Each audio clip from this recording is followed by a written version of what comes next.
Welcome to TAT news. మన channel మరణిస్తాం. రాబోయే వానాకాలం నాటికి పెద్దపల్లి కునారం రైల్వే ఓవర్ బ్రిడ్జ్ పూర్తి చేసి ప్రజలకు అందుబాటులోకి తీసుకొని రావాలని జిల్లా కలెక్టర్ కోయ శ్రీహర్ష సంబంధిత ఏజెన్సీని ఆదేశించారు.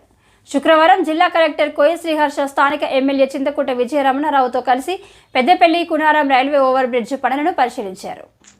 ఈ సందర్భంగా జిల్లా కలెక్టర్ కోయ శ్రీహర్ష మాట్లాడుతూ 119,50,00,000 వ్యయంతో పెద్దపల్లి కునారం రైల్వే ఓవర్ బ్రిడ్జ్ ప్రభుత్వం నిర్మిస్తుందని, శ్రీరాంపూర్ వైపుగా 28 స్లాబ్లు, 150 మీటర్ల అప్రోచ్, పెద్దపల్లి వైపుగా 18 స్లాబ్లు, 145 మీటర్ల అప్రోచ్తో పనులు జరుగుతున్నాయని తెలిపారు. పెద్దపల్లి కునారం ఆర్ఓబి బ్రిడ్జ్ నిర్మాణానికి అవసరమైన పెండింగ్ భూసేకరణ ప్రక్రియ నెల రోజుల వ్యవధిలో పూర్తి చేయాలని కలెక్టర్ సంబంధిత రెవెన్యూ అధికారులను ఆదేశించారు. కేంద్ర రాష్ట్ర ప్రభుత్వాల నుంచి నిధులు విడుదలైన నేపథ్యంలో రైల్వే ఓవర్ బ్రిడ్జ్ పనులు వేగవంతం చేయాలని, వచ్చే వానాకాలం నాటికి నాణ్యతతో కూడిన ఆర్ఓబి పూర్తి చేసి ప్రయాణికులకు అందుబాటులోకి తీసుకొని రావాలని కలెక్టర్ ఆదేశించారు.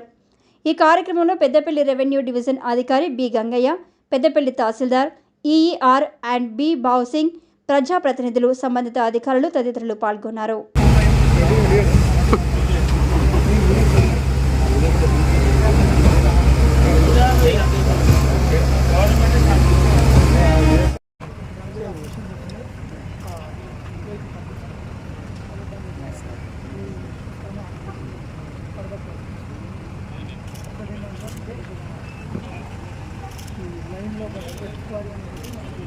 సరే సార్ నేనైతే మీరే నేను ఫైనల్ 100% నమ్మను.